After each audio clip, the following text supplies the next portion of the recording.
Bonjour à ceux qui n'étaient pas avec nous ce matin. On va démarrer l'après-midi par la projection du film sans présentation, je m'adresse au régisseur, du film de Thierry Jouffroy qui aurait dû être diffusé ce matin, mais Monsieur Jouffroy ne peut pas être parmi nous.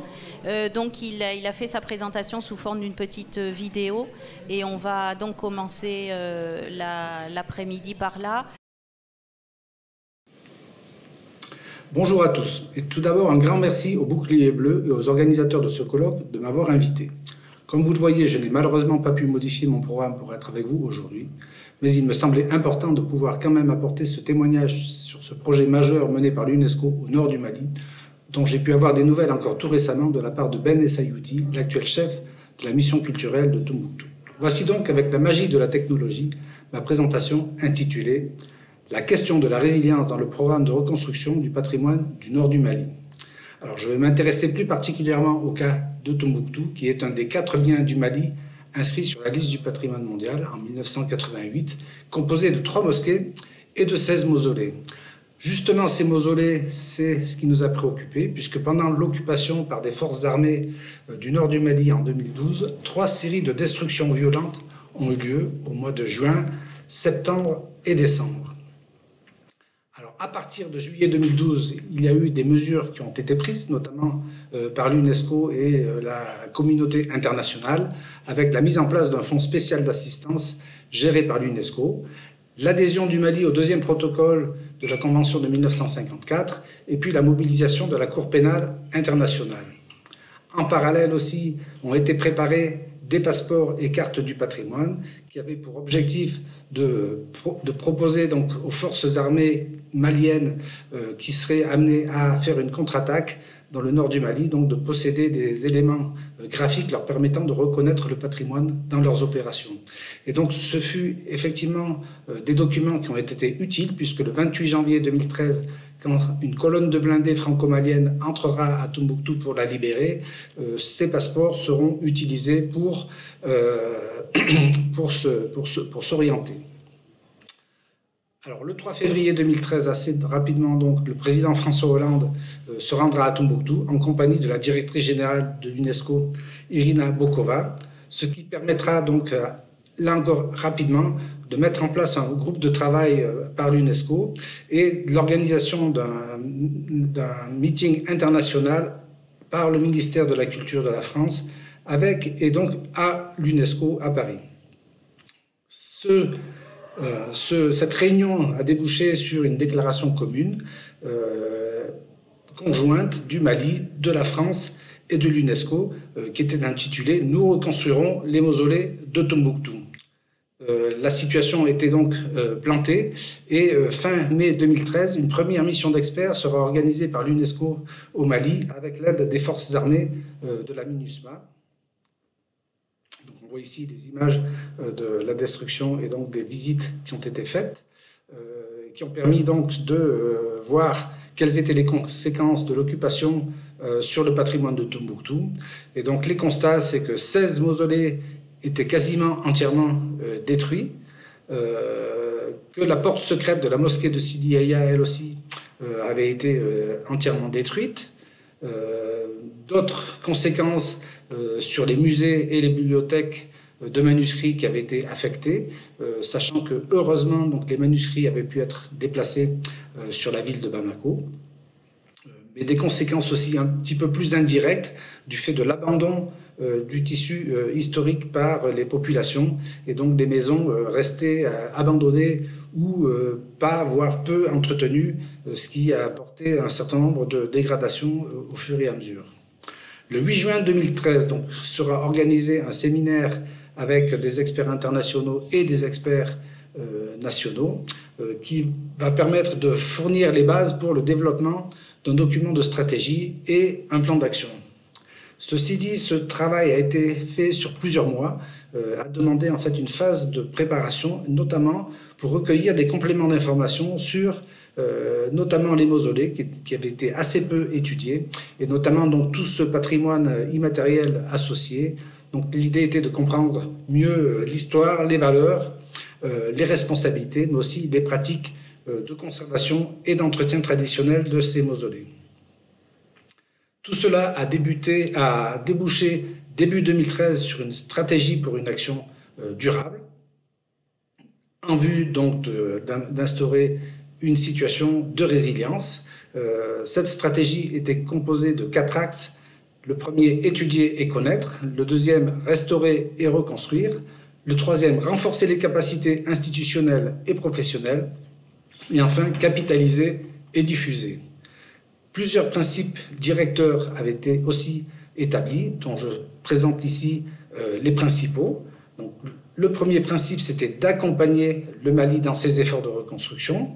Le deuxième, c'était de faire, pas nous-mêmes, mais avec les responsables traditionnels, et de faciliter aussi la formation des jeunes maçons. Ça, c'était quelque chose qui avait été vu comme extrêmement important. Et puis, utiliser le focus qui sera donné sur le patrimoine bâti pour envisager des actions possibles pour l'amélioration de l'habitat, puisqu'on avait vu que, en fait, l'habitat avait été quand même relativement affecté et le travail sur les mausolées devait être, l'hypothèse, c'était que le travail sur les mausolées pourrait servir aussi pour l'habitat.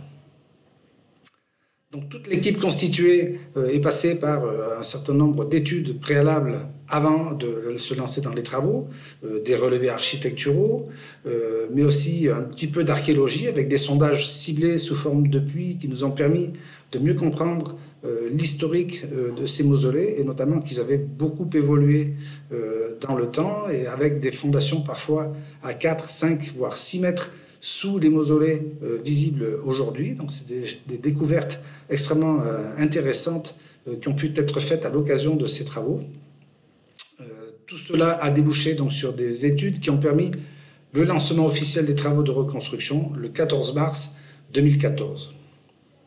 Alors, ces travaux ont été organisés avec une première phase de restauration pilote sur des petits mausolées, ce qui ont permis de tester toutes les méthodologies qui avaient été proposées. Donc cette première restauration a concerné les mausolées de Baber Baba Idje et Cheikh Sidi Ahmed Al-Foulani, qui étaient juste à côté de la mosquée de Djingareber. Et puis donc en février 2015, donc un petit peu de temps après, qui avait permis de faire un bilan, le reste du projet a été lancé, et ce, en 2 phases. Voici quelques images donc, des travaux en cours. Donc, tout est réalisé avec de la maçonnerie traditionnelle qui est composée de pierres d'alors, qui est la pierre que l'on trouve à Tombouctou, et de terre.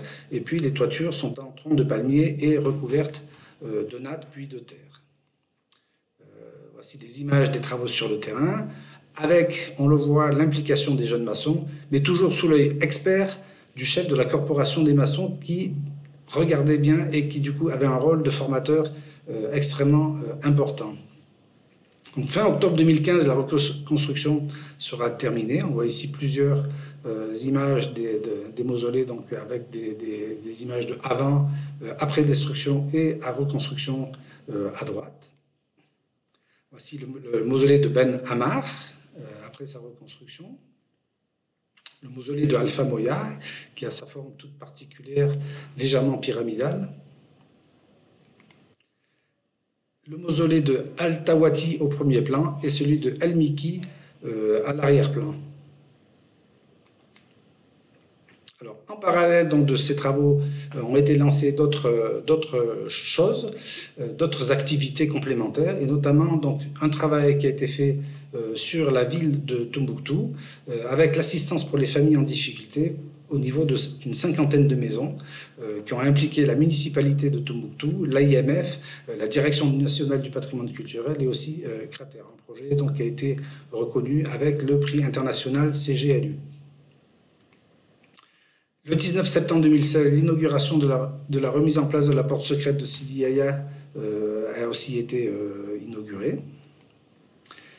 Et puis donc en parallèle aussi de tous ces travaux-là, quelques aides aux travaux de crépissage des mosquées ont été aussi mis en place, puisque pendant l'occupation et après, la population et les imams avaient eu du mal à organiser ces travaux de restauration qui se font de façon classique.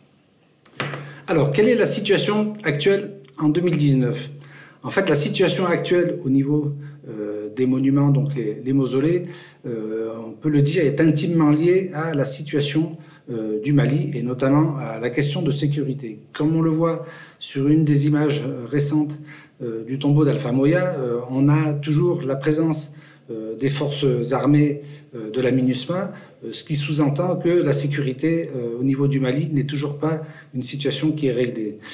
Ceci implique des difficultés économiques qui restent au niveau de la population. Alors certaines personnes bénéficient de la situation d'une certaine façon, mais en général, et c'est le cas notamment probablement des détenteurs et des maçons traditionnels qui ont du mal à bénéficier donc de cette situation d'insécurité.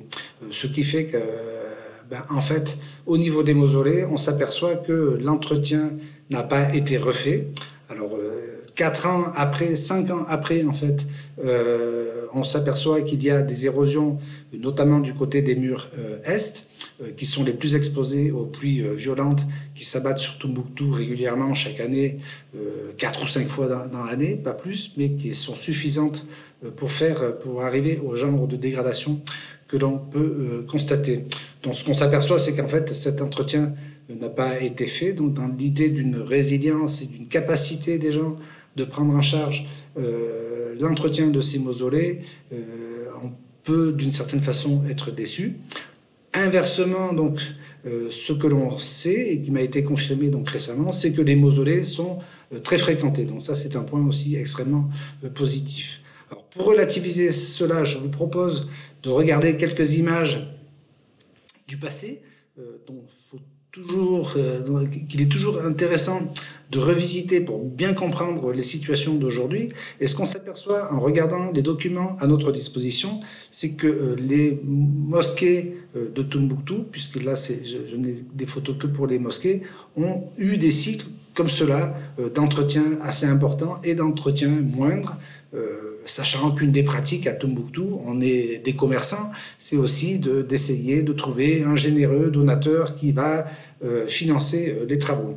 Donc je pense qu'on se situe aussi dans une situation comme cela aujourd'hui où, comme il y a finalement beaucoup de donateurs au Mali pour aider à traverser la situation, eh bien, on est plus en situation d'attente. Donc en fait, ce qu'on peut avoir comme conclusion sur l'ensemble de ce projet, c'est qu'on a aujourd'hui un patrimoine qui est beaucoup mieux connu, à la fois dans ses facettes matérielles mais aussi immatérielles. Tous les mausolées ont été reconstruits de façon entièrement traditionnelle, ce qui a été quelque chose d'extrêmement intéressant, qui a permis donc de aussi retrouver tous les savoir-faire associés. On a un usage traditionnel qui a été retrouvé.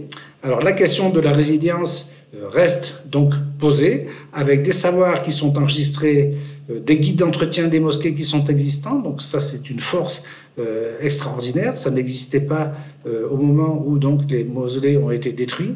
Il y a des savoir-faire qui ont été renforcés, triés, puisque certains savoir-faire pouvaient être vus comme s'étant un petit peu délités dans le temps, et puis des jeunes maçons qui ont été formés.